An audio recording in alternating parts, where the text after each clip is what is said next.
Bismillahirrahmanirrahim. Assalamualaikum warahmatullahi wabarakatuh.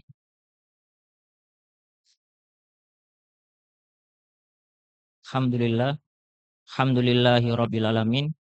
Wassalatu wassalamu ala asrofil anbiya'i wal mursalin. Sayyidina wa maulana Muhammadin. Wa ala alihi wa ashabihi wa man tabi'ahum bi ihsanin ila yaumil qiyamah. Amma ba'du.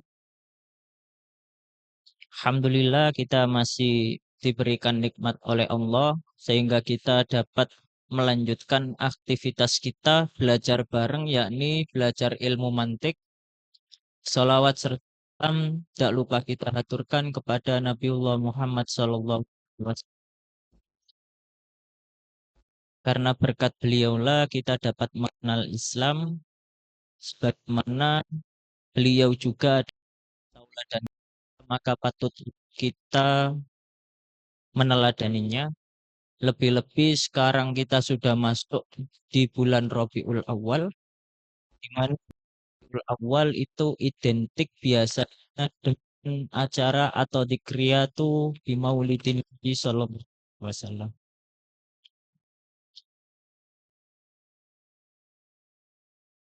Oke, kita lanjut ya. Lanjut. Oke, sebelum kita lanjut kita review dulu pelajaran-pelajaran kemarin. Karena kalau seandainya kita nggak mereview, takutnya ada beberapa dari teman kita, atau mungkin saya ini sangkaan saya, kebanyakan dari teman kita itu nggak memurojaahnya. Jadi kita murojaah sekarang. Itu. Sebagian atau kebanyakan? Kebanyakan ya.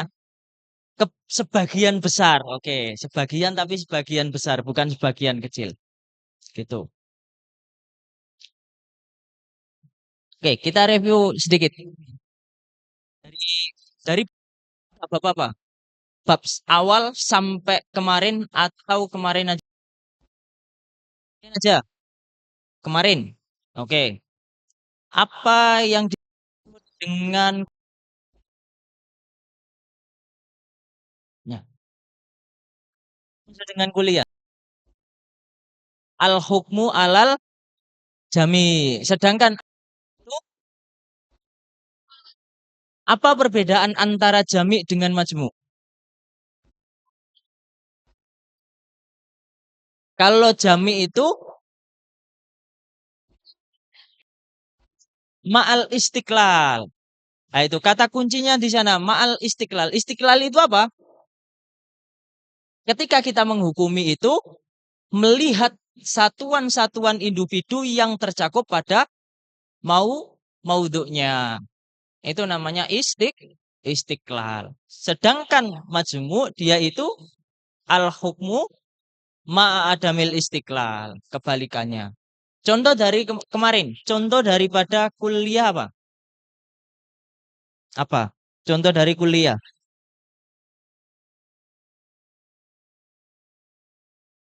Apa? Kullu tullab Muhammadiyah najihun.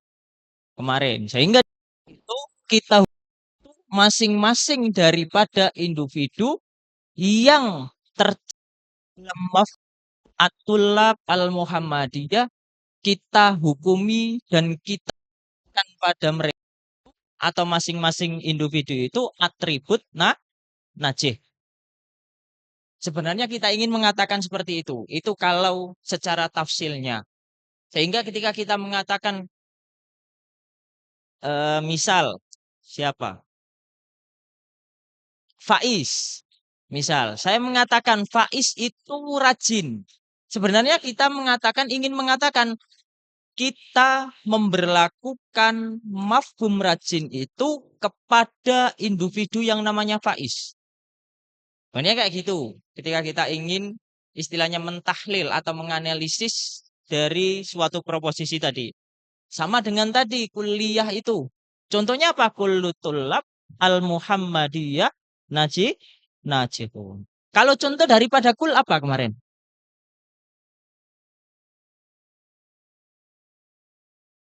kullu bani Tamim yahmiluna as-sohra al-adima. Atau contoh lain apa kemarin? Yauma idin sama samania. Apalagi contoh daripada itu? Daripada kul. Apa? Rumah kemarin. Rumah itu kul. Secara keseluruhan. Secara keseluruhan. Kenapa? Karena dia itu memiliki bagian-bagian yang membentuk hakikat rumah itu. Apa bagian-bagian itu? Yang pertama atap. Yang kedua adalah tembok. Yang ketiga adalah lantai. Di mana masing-masing daripada atap, tembok, kemudian lantai, mereka itu disebut dengan juz atau bagian. Jamak daripada juz apa? Ajza. Sehingga ketika kita kemarin sudah mengatakan, saya kasih apa tanbih di akhir, kul itu atau istilah kul, kata kul itu memiliki itlaqot. Itlaqot itu bisa diberlakukan untuk 3 pemaknaan. Yang pertama maknanya apa? Al-kul al-majmu'i. Contohnya apa? Al-kul al-majmu'i. Tadi contohnya wa yahmilu arsya rabbika fauqahum yauma idin sama nia. Kemudian yang kedua al-ba'du al-majmu'i. Contohnya apa al-ba'du al-majmu'i? Ahlul azhar ulama. Kemudian yang ketiga itu dia itu maknanya al-mahiyah al-murakkabah minal ajza. Contohnya apa? Al-bait tadi atau rumah tadi. Tahu ya? Sini ya. Kemudian juz'iyah. Juz'iyah apa kemarin? Apa? Maksud dengan juz'iyah. Iya, artinya sebagian juz'iyah, bukan sebagian. Yang lebih tepatnya juz'iyah itu sebagian karena juz'iyah itu yang dimaksud di sini adalah dia itu adalah suatu proposisi. Nah, sehingga kalau juz'iyah dikatakan juz'iyah berarti dia itu adalah suatu qadhiyah atau proposisi yang apa? Yang penghukumannya itu hanya mencakup sebagian afrod. Maka katakan al juz'iyah itu dia itu al hukmu ba'dil af ala ba'dil afrod. Contohnya apa kemarin? Apa contohnya? Ba'd najihun. Gitu. Bisa ya membedakan ya? Kalau kemarin dicontoh kata ini beliau mengatakan al kullu hukmuna alal majmu' kakullu dzaka laisa dawuku. Nah, kul itu dia itu hukum untuk apa? Untuk suatu perkumpulan. Contohnya apa? Contohnya itu adalah sabda Rasul. Sehingga beliau mengatakan kullu dalika laisa dawuhu. Dia itu daripada hadis Rasulullah kemarin, cerita kemarin itu ada sahabat namanya Dzulyaden gitu kan. Nama asli dari Dzulyaden apa kemarin? Nama asli. Dzulyaden itu kan itu istilahnya apa? Lako. Iya. Apa? Iya, namanya Amr bin Khirqan.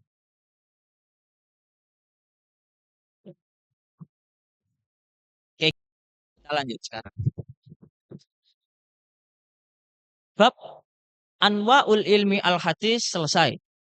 Kemudian bahasan mengenai dilala wa aksamuha juga tuntas.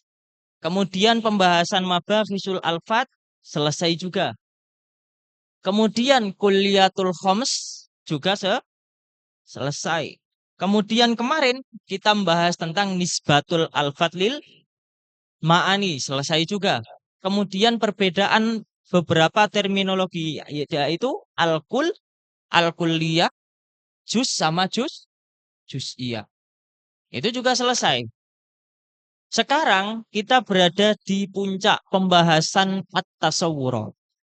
Karena kemarin kita mengetahui at-tasawwurat itu dia itu pembahasannya seputar sesuatu yang mufrad. Ya, sesuatu yang mufrad itu sesuatu yang tunggal. Tujuan daripada pembahasan tasawurat itu apa? Tujuannya itu adalah mendefinisikan sesuatu atau menyingkap hakikat sesuatu. Sedangkan ketika kita mau menyingkap hakikat sesuatu, kemudian kita mau mendefinisikannya, maka kita butuh perkara-perkara yang dijadikan sebagai landasan definisi. Apa perkara itu yang dijadikan landasan definisi atau yang disebut dengan al-mabadi atau dikatakan sebagai mabadi ut-tasawurat? Pembahasan apa kemarin? Al-kulliyat al-khoms. Nah, sekarang kita review dulu al-kulliyat al-khoms sebelum kita masuk di pembahasan al-qaul asy-syarih. Kenapa? Karena kalau kita nanti langsung membahas qaul syarih, tapi kita lupa pembahasan al-kulliyat al-khoms, nanti kita akan sulit menggambarkannya. Maka kita nanti akan sulit mendapat suatu pemahaman darinya. Kenapa? Karena memang itu adalah landasan utama yang kita jadikan tolak ukur dalam membangun suatu definisi. Kuliyatul khoms itu dia itu jamak dari apa? Al-kulliyat jamak dari kulli. Kulli itu apa?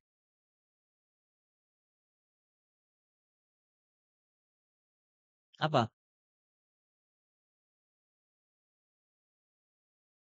Apa? Kata yang mencakup banyak afrod. Ya, bisa. Dengan diksi lain apa? Apa kemarin yang saya suruh nyatet, dia itu adalah kata itu enggak itu ketika kita mau apa-apa? Oke, ya, itu. Dev kuli itu dia itu adalah kata atau mafhum. Nah, ini yang diberlakukan yang mungkin bisa diberlakukan untuk banyak hal. Apa contoh daripada kuli?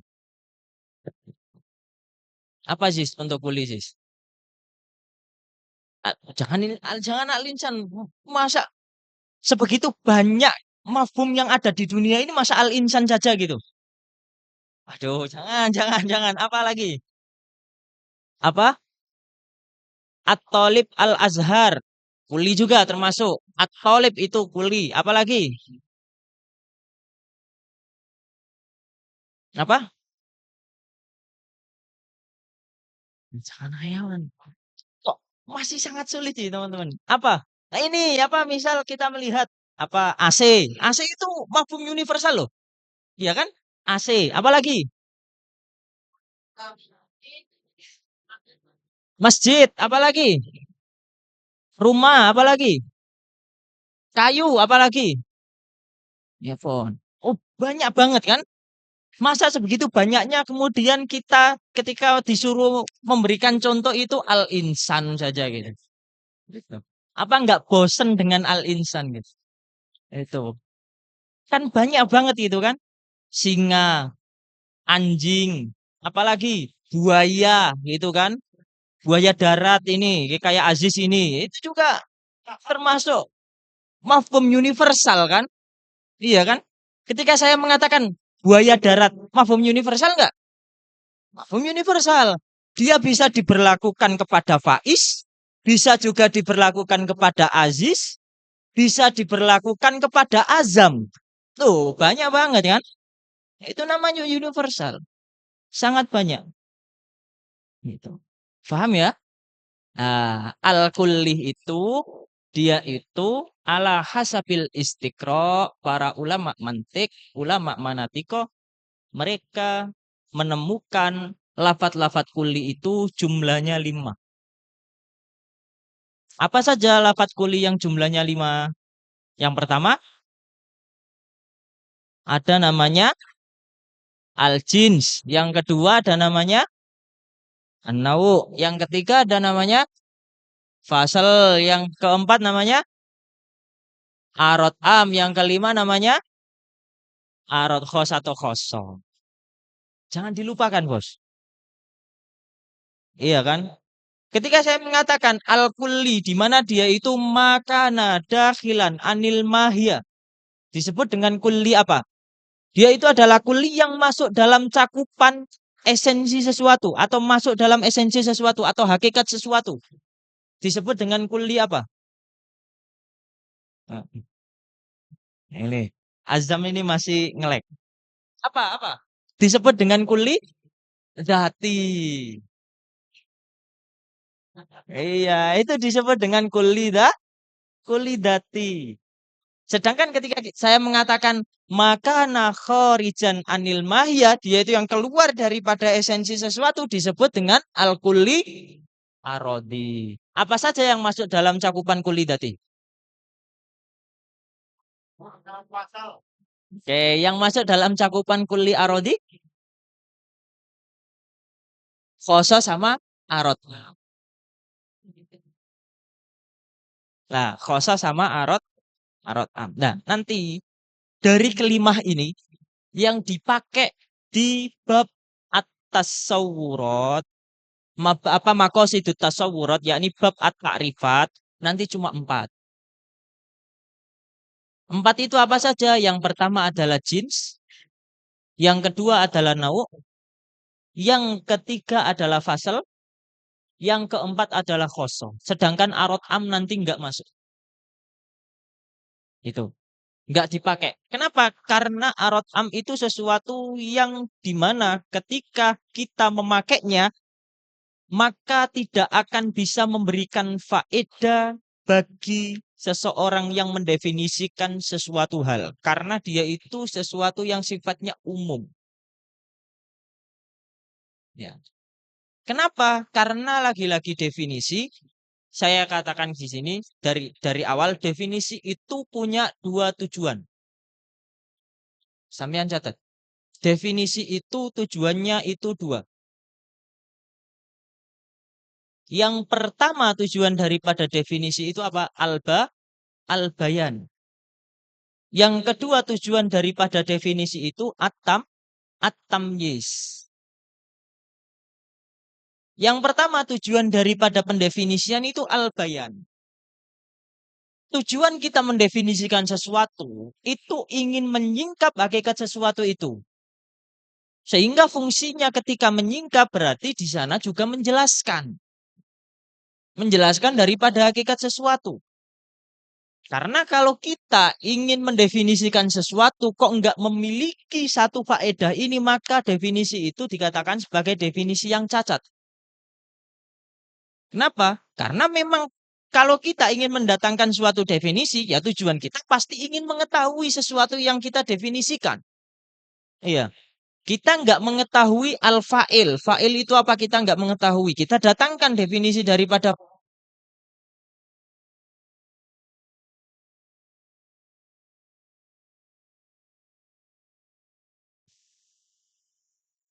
Kemudian kita definisikan apa yang namanya hal itu. Sehingga kita tahu hakikat daripada hal itu. Kalau kita nggak tahu apa yang dimaksud dengan maf'ul bih, kita juga datangkan. Datangkan apa? Datangkan definisi daripada maf'ul bih. Sehingga apa? Sehingga kita dapat mengetahui hakikat daripada maf'ul bih itu. Di samping itu, tujuan yang kedua daripada definisi itu adalah at-tamyiz. At-tamyiz itu apa? At-tamyiz itu membedakan. Membedakan apa maksudnya? Membedakan antara sesuatu yang kita definisikan dengan sesuatu yang di luar dari yang kita definisikan. Kita ingin mendefinisikan fa'il. Misal, al-fa'il di jurumiyah gimana? Katakan, al-fa'ilu huwa al-ismu al-marfu al-madkur qablahu fi'luhu wayan kosimu ila apa? Ilah kismain apa? Doir sama mudmar. Oke, itu nanti ditaksimnya. Nah, kita ambil di sini yang awal. Definisi. Ketika dikatakan al-fa'ilu huwa al-ismu. Oke, pertama didatangkan. Pertama kata isim. Berarti fa'il itu bukan huruf juga bukan fiil. Tahu ya? Berarti di sana itu punya dua komponen. Apa komponennya? Dia itu menjelaskan hakikat daripada fa'il itu, juga kita juga membatasi. Apa membatasi apa? Membatasi apa yang kita definisikan itu, sehingga apa yang kita definisikan itu berbeda dengan sesuatu yang tidak kita definisikan. Kemudian pertanyaannya misal ketika saya mengatakan al-fa'ilu huwa al-ismu saja, lalu pertanyaannya, isim kan banyak Mas. Ada isim yang dibaca rofa, ada isim yang dibaca nasob, ada isim yang dibaca apa lagi? Khofat. Nggak ada ya isim dibaca majzum ya? Nggak ada ya? Kenapa? Karena majzum itu alamat daripada fi'il. Nah, tahu gitu. Ketika kita nggak mengatakan, kita hanya mengatakan al-fa'ilu huwa al-marf, dia itu al-ismu saja, kita bingung. Lalu apa perbedaan antara fa'il ini dengan maf'ul bi? Maf'ul bi juga dia itu adalah isim. Kemudian apa perbedaan antara fa'il dengan naibul fa'il? Dia juga isim juga. Apa perbedaan antara fa'il dengan maf'ul li ajli? Di mana dia juga isim. Apa perbedaan antara fa'il dengan apa? Maf'il. Dia juga isim juga. Apa perbedaan antara itu semua? Oh, dikasih koid. Dia itu al-ismu al-marfu. Oke, ditambahi koid marfu. Dia itu isim yang dibaca ro, rofa. Ketika kita sudah tahu, oh iya, fa'il itu adalah isim yang dibaca rofa. Berarti apa? Isim-isim yang dia itu dibaca nasob, semuanya dia itu bukan fa'il.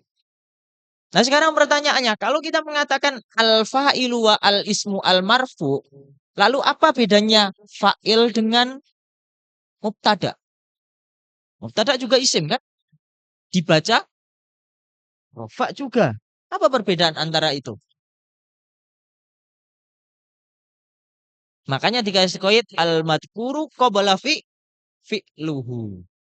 Oh dia itu ada gandengannya bersama fi'il. Iya. Sedangkan kalau mubtada dia nggak seperti itu kan? Iya. Itu namanya definisi. Sehingga kalau kita tatbik sedikit tentang definisi itu, penting nggak ilmu mantik? Penting ya? Penting ya ilmu mantik ya? Penting. Jadi ilmu mantik itu menjadi sesuatu yang penting, apalagi ulama-ulama mutaakhirin itu mulai mendedikasikan jiwa mereka dengan suatu fan ilmu dan dikunci kata-kata atau ibarat-ibarat itu di setiap fan ilmu dengan ibarat al-mantikiyah. Jadi kalau teman-teman mau membaca kitab-kitab ilmu bayan, rata-rata kitab ilmu bayan, misal syuruh ataupun hawasi, lebih-lebih di hawasi, maka kita harus bisa ilmu mantik. Kalau teman-teman ingin membaca kitab-kitab nahwu ulama mutaakhirin, kitab mutawasid sampai kitab muntahi, maka kita juga diperuntukkan untuk bisa ilmu mantik. Kalau teman-teman mau membaca ilmu mantik itu sendiri, apalagi ya harus bisa ilmu mantik karena dia ilmu mantik. Lah itu kerennya kalau teman-teman nanti sudah belajar banyak fan ilmu, ketika ilmu-ilmu alat itu sudah terkuasai, mulai dari nahwu, kemudian sorof, kemudian ilmu bayan, kemudian mantik, kemudian lebih-lebih teman-teman menguasai dan mempelajari ilmu wadok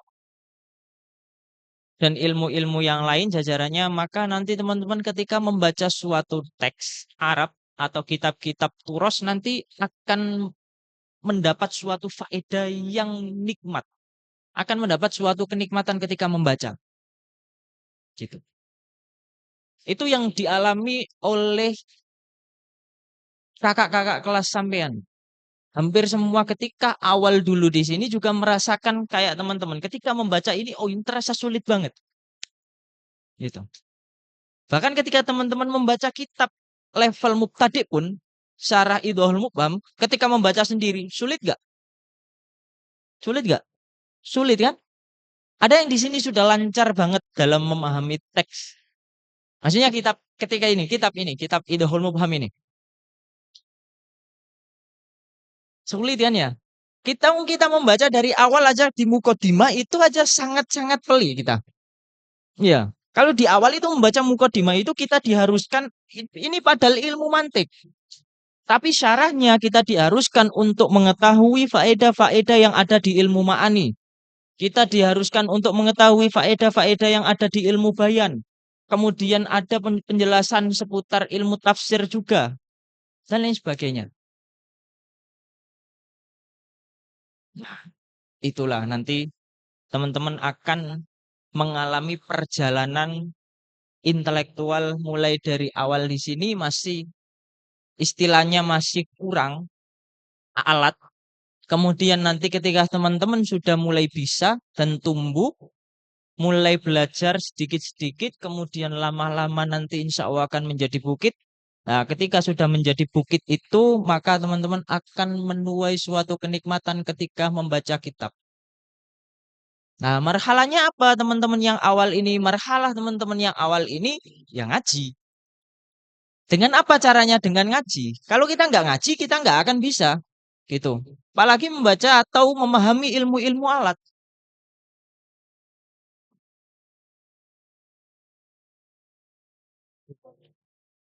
Coba saya Inggris. Nah, teman-teman nanti akan mengalami seperti itu dan insya Allah gitu kan. Tapi lagi-lagi teman-teman harus memiliki keistiqomahan. Untuk sampai ke sana teman-teman harus memiliki keistiqomahan. Kenapa? Karena belajar itu dan yang paling penting, belajar itu harus runtut. Belajar itu ada manhajnya, ada metodenya, ada cara tahsilul ulum dengan tepat. Karena lagi-lagi, walaupun teman-teman memiliki kesungguhan yang lebih, kalau belajarnya nggak tepat, maka belajar 5 tahun, 6 tahun diajar seolah-olah nggak akan mendapat apa-apa. Dan itu banyak dari teman-teman saya seperti itu. Mengeluhkan seperti itu. Jadi mengeluhkan selama beberapa tahun diajar, ikut ngaji, ngaji ini banyak, ngatamin kita banyak. Tapi setelah lulus S1 seolah-olah nggak mendapat apa-apa. Pertanyaan saya cuma satu. Dulu belajar sampean itu atau belajar antum itu dia itu runtut gak gitu? Dari nahwu kemudian sorof selesai kemudian mantik selesai. Mantik itu mulai dari awal dulu kitab yang basit, kemudian lanjut permasalahan apa mantik yang lebih dakik lagi, kemudian ilmu yang menunjang ilmu mantik memahami biar dia itu lebih kompleks lagi ilmu apa dengan ditambah dengan adanya ilmu makulat, kemudian nanti ditambah dengan adanya ilmu adabul bahas wal munadharah, kemudian baru masuk di ilmu kalam. Apakah runtut seperti itu? Ternyata enggak. Jadi sekedar ngaji saja. Dan itu yang membuat kita seolah-olah tidak mendapatkan banyak ilmu. Wah, kok jadi di mana-mana ini. Kembali lagi, kembali lagi. Ini terlalu panjang nanti. Karena kemarin harusnya itu Khoritatul Ulum itu minimal 2,5 jam atau 3 jam.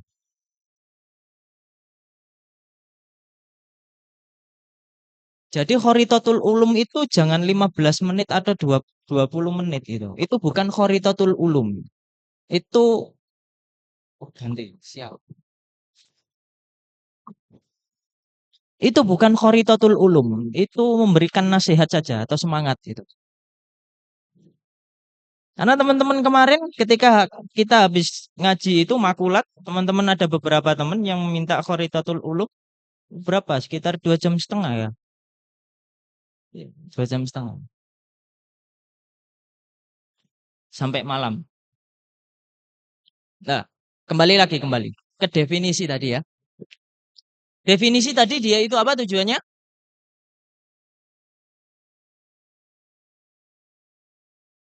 Al-bayan sama At-tamyiz. Kemudian ketika kita mengatakan, kalau kita tahu tujuan daripada definisi itu adalah al-bayan sama at-tamyiz, berarti kita bisa dong dan tahulah apa yang dimaksud dengan definisi itu sendiri. Ada nggak gambaran yang ada di pikiran teman-teman? Apa yang dimaksud dengan definisi? Apa?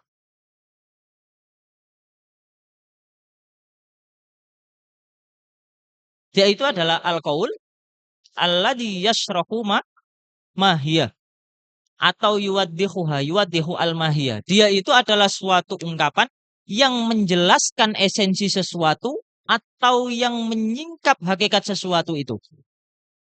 Karena kita tahu tadi bayan kan?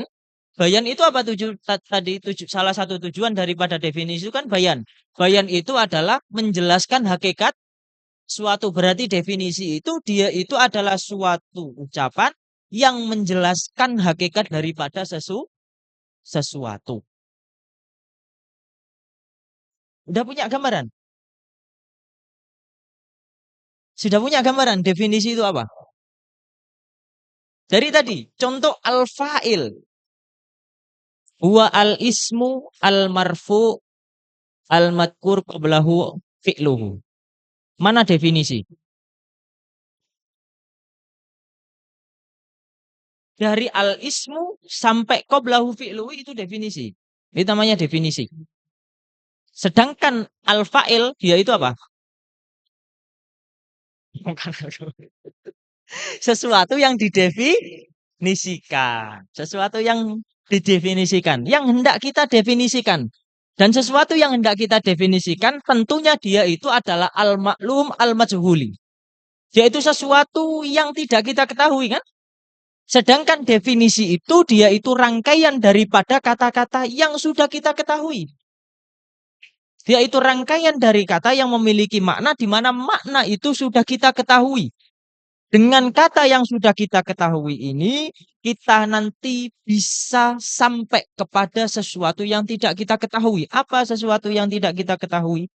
Disebut sebagai al-mu'arraf.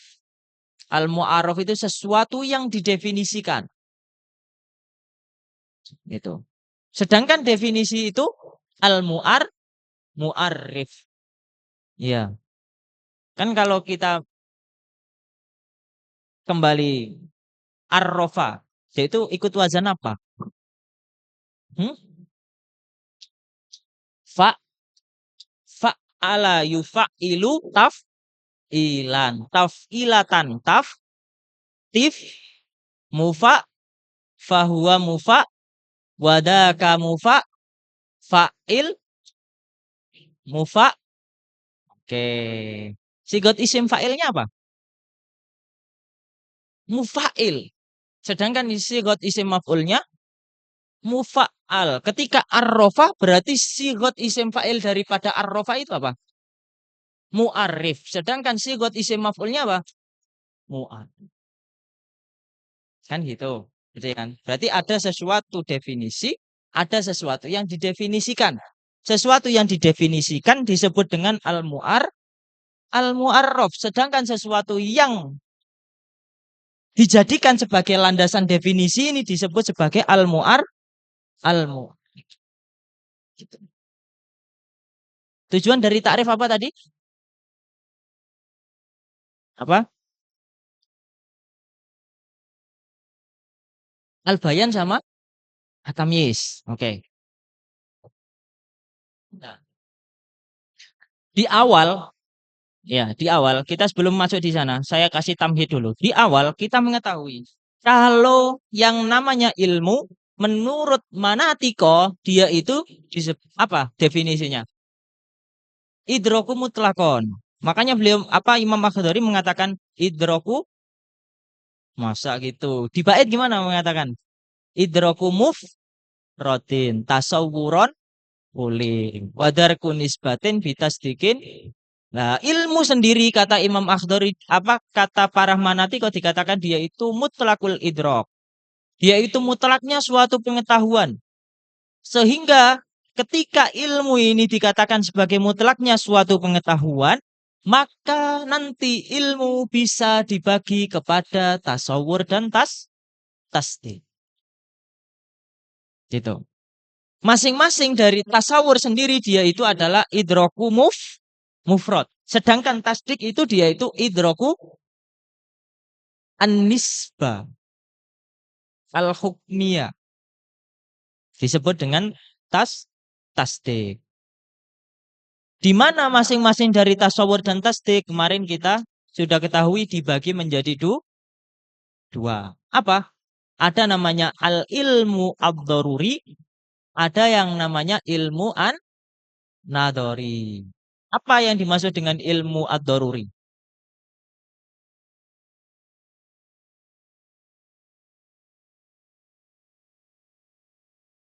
Nah, pokok gampangannya teman-teman kalau mau ingat-ingat, ya mau ingat-ingat, yang namanya doruri itu dia itu arti doruri itu ingat-ingat tempat asal saya, Tuban. Dia di Tuban itu artinya itu ilmu yang bersifat aksiomatik.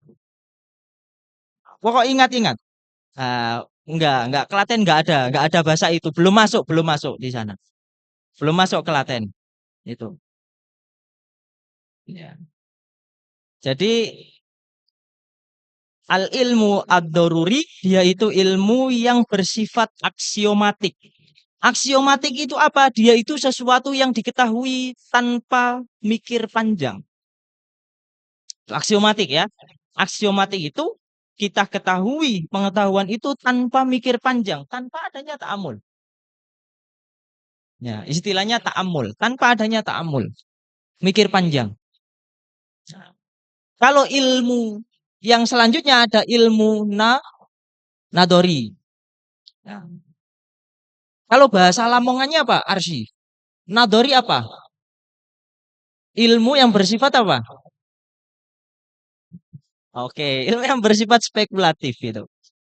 Apa ilmu nadori ini? Dia itu adalah ilmu yang diketahui dengan berpikir panjang. Itu. Contohnya apa? Contoh daripada ilmu yang kita ketahui, di mana pengetahuan itu kita bisa mengetahui tanpa mikir panjang. Apa?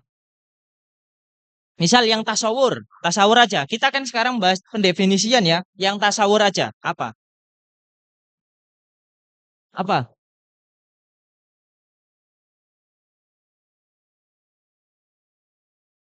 Api. Api itu masih mikir kita untuk mengetahui hakikat daripada api sendiri itu kita masih mikir panjang. Api enggak panas. Panas. Kemudian dingin.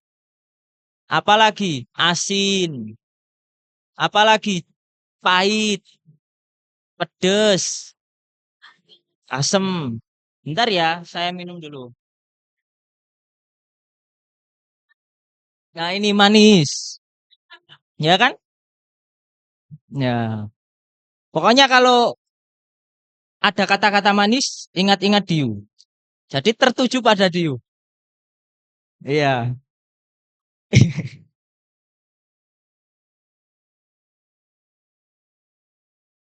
Kemudian haus. Nah, itu segala sesuatu yang kita ketahui lewat panca indera, itu bisa kita katakan semuanya itu masuk dalam ranah doruri. Itu. Sedangkan yang nadori, dia itu butuh berpikir panjang apa contohnya? Oh, iya, oke, demokrasi. Apalagi? Apalagi? Aduh kok.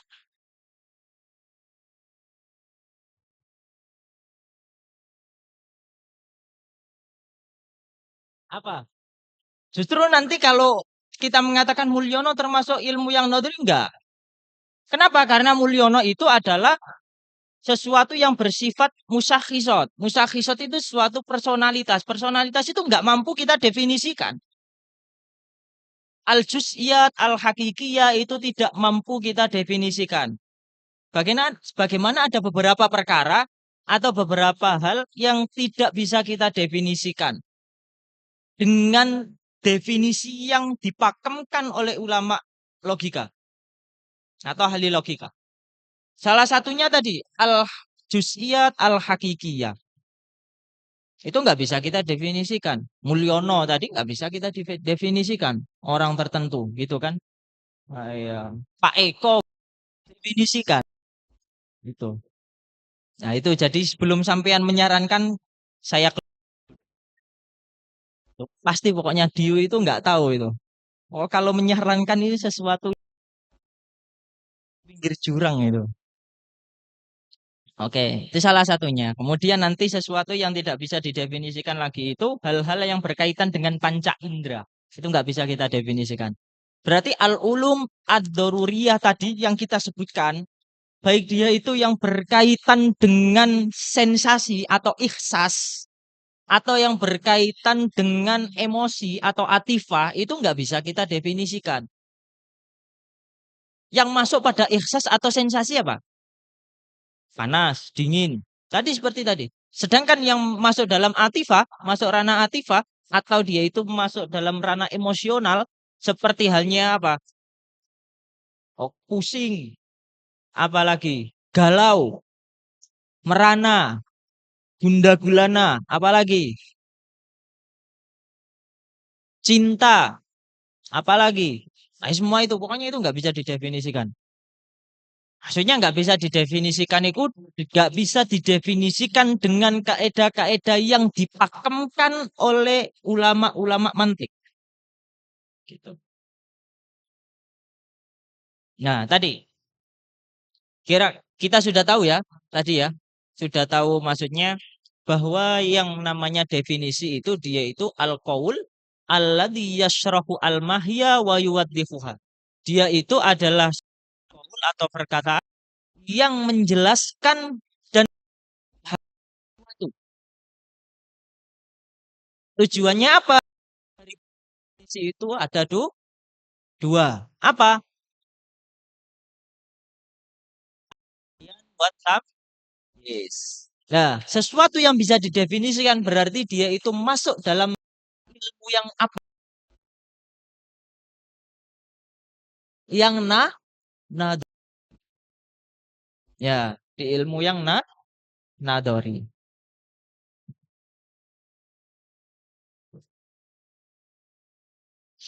Nah, takrif itu sendiri sekarang kita akan masuk, insya Allah kita masuk di taksimnya. Oke, saya jelaskan di sini taksimnya.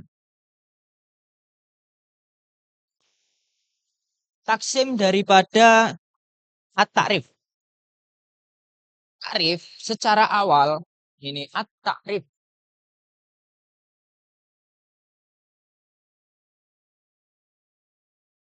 Taksimnya ya ada dua. Ada yang disebut dengan takrif al-ismi atau al-lafzi. Kemudian ada takrif al-hakiki. Takrif al-hakiki nanti dibagi dua. Ada at-takrif bil had, ada at-takrif bir rosem. Takrif bil had ada dua. Ada takrif bil had atam, yang kedua ada takrif bil had an nakis. Kemudian at-takrif ar-rosem juga gitu. Ada takrif rosem atam, kemudian ada takrif rosem nakis.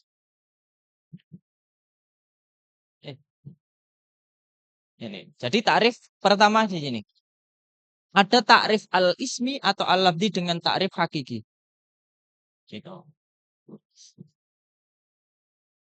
Takrif al-ismi nanti maksudnya itu kita mendefinisikan sesuatu yang tidak kita ketahui dengan sesuatu lafaz yang maknanya lebih jelas atau bukan lebih jelas maknanya, bukan maknanya. Lafaz yang lebih masyhur dari dia atau yang lebih diketahui dari dia. Contohnya apa? Misal, kalau contoh di kitab-kitab mantik ada namanya Al-Ghadhanfar. Ada tahu Ghadhanfar itu apa?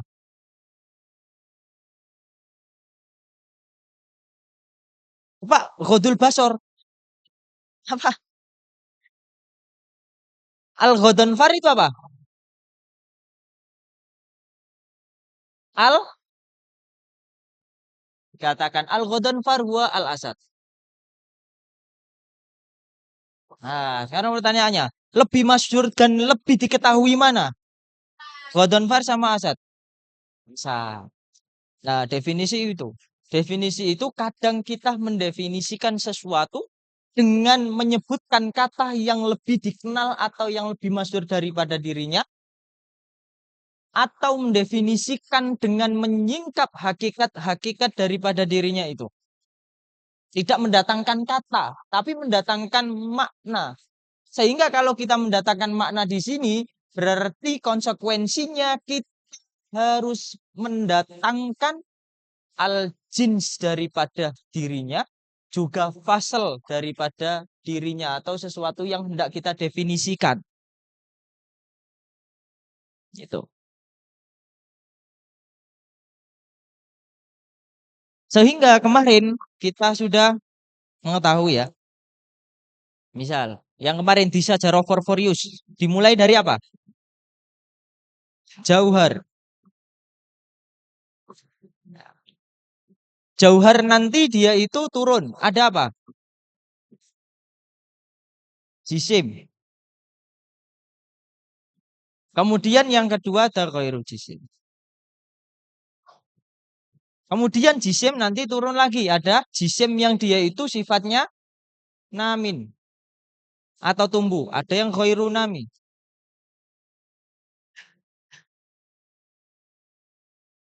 Yang tumbuh ini dia itu ada yang bergerak bil iroda, maka disebut dengan hayawan. Ada yang ghairu hayawan.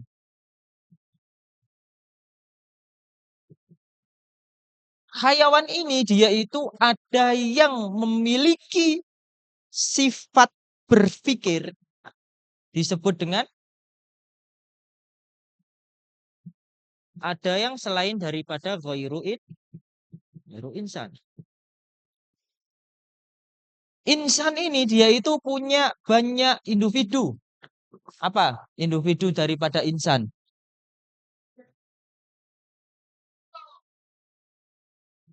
Faiz.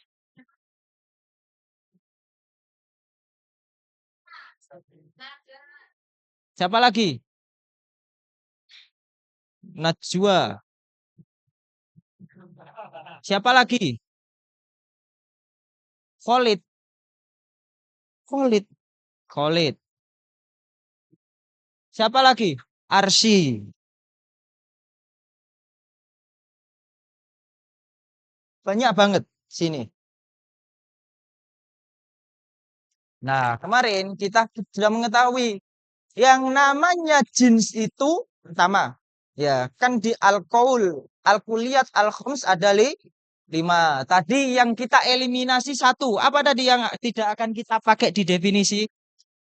Arot, arot am. Nah, yang pertama, apa yang dimaksud dengan jins?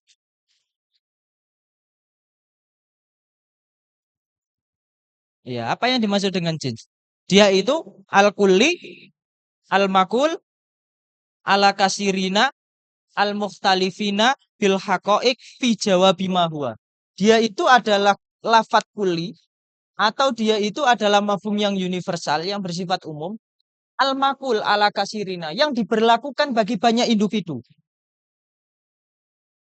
Al-makul ala kasirina al-mukhtalifina bil haqa'iq. Di mana masing-masing daripada individu yang diberlakukan kata tadi, dia itu masing-masingnya itu berbeda secara hakikat. Hakikatnya itu berbeda. Contohnya apa kemarin?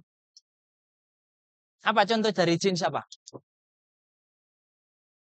Al-hayawan binis batilil insan. Oke, al-hayawan binis batilil insan. Dia itu termasuk jins. Dia termasuk jins apa? Kore, jinsun, korek. Sedangkan yang dua ini, jisim sama nami, ketika dinisbatkan kepada insan, dia disebut dengan jin.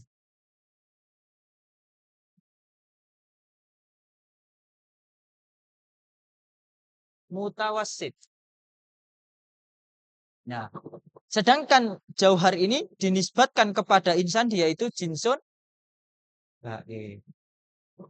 Nah, nanti yang kita pakai di definisi itu adalah jins ini dan fasal. Nah, dan fasal. Kemudian sama arot khos atau khoso. Kemudian sama nau. Lah nau itu yang kita definisikan itu disebut dengan, contohnya apa nau kemarin? Insan. Oke, insan ini nau.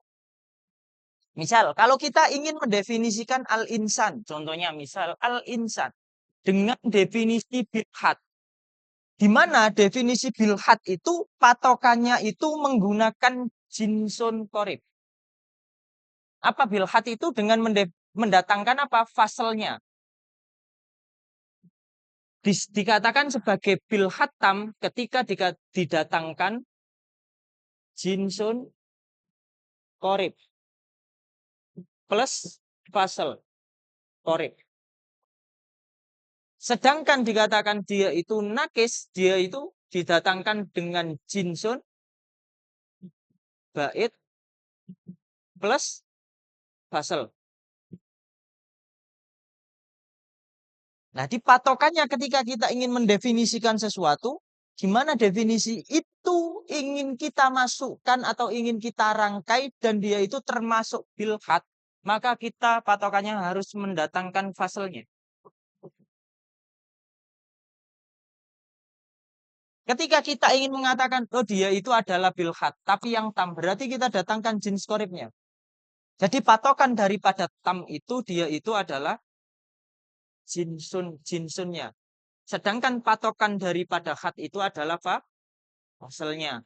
Sehingga kalau kita dikatakan nakis, berarti jinsnya itu bukan korib, tapi dia itu bait.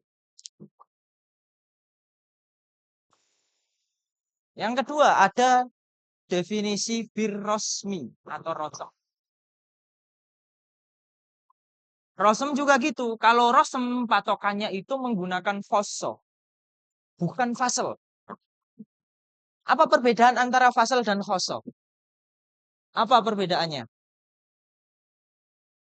Coba yang laki-laki fasel, yang perempuan khoso. Apa perbedaan antara fasel dan khoso? Fasel itu apa? Apa?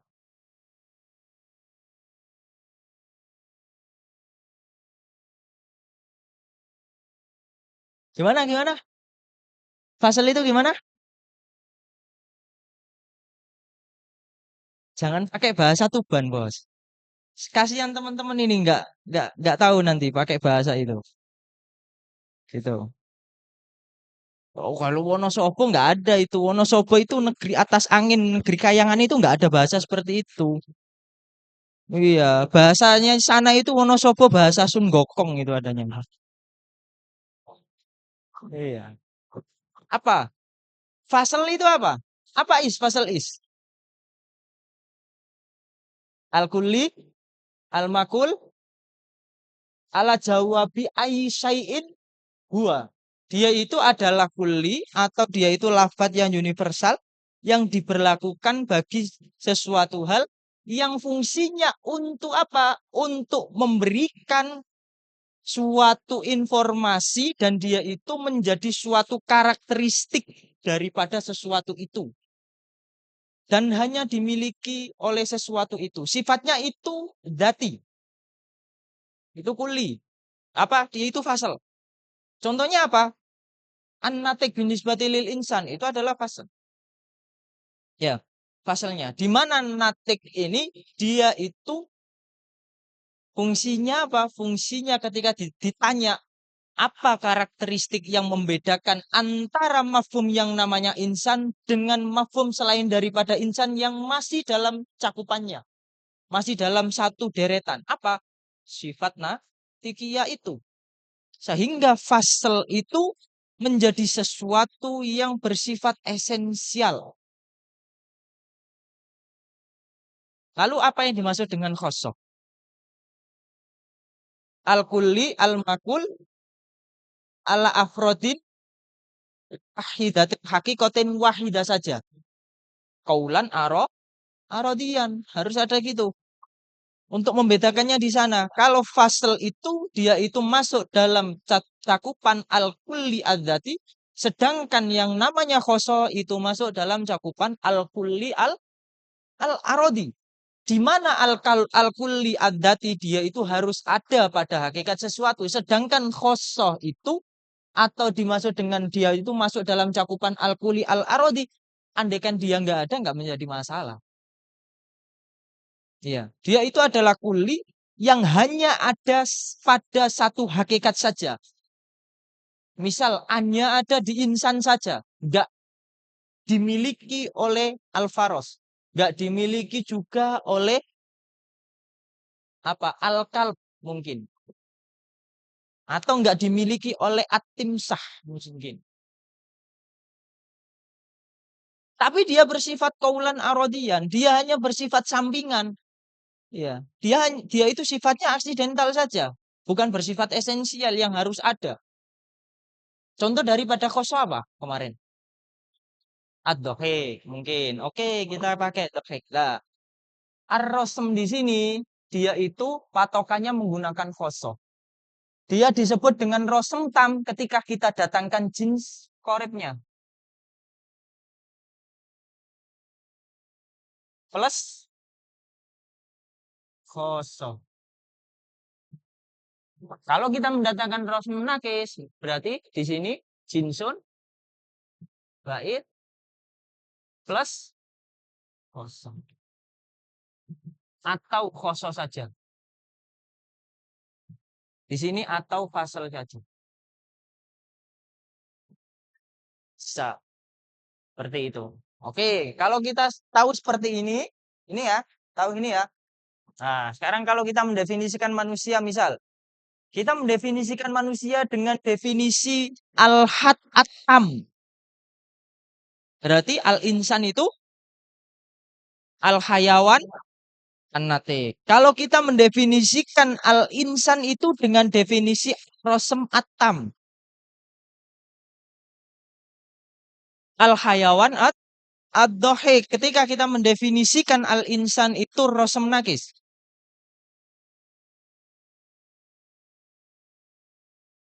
Apa?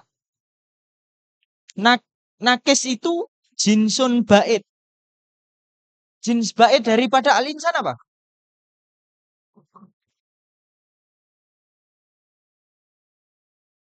Iya kan? Jauhar kan jinsun bait kan? Ketika dia itu dinisbatkan kepada insan. Jisim nami dia itu jinsun kok mutawasid. Sedangkan hayawan jinsun kok korib. Dia dikatakan sebagai bait. Kenapa? Karena di bawahnya itu banyak jenis dan di atasnya sudah nggak ada jenis lagi. Jika dia dikatakan sebagai mutawasid, di atasnya masih ada jenis dan di bawahnya juga masih ada jenis. Dikatakan sebagai korib ketika di atasnya banyak jenis, tapi di bawahnya nggak ada jenis, tapi langsung nau hakiki. Kalau definisi al-insan menggunakan al-had anakis, apa? Gimana? Enggak, coba. Bentar. Diu, gimana yuk? Mendefinisikan manusia al-insan dengan definisi al-had anakis. Berarti apa? Nah iya, ini memang apa sengaja tak tutupin. Memang sengaja tak tutupin. Kok ketutupan ya? Memang sengaja tak tutupin. Apa? Enggak tahu. Tanya Mas Ita, tanya Mas Ita. Apa? Coba bantu siapa? Dibantu. Oh enggak enggak mau katanya. Apa musuh katanya. Apa? Jins bait sama berarti al-insan itu apa? Al-insan itu definisi daripada insan apa? Jauhar nate.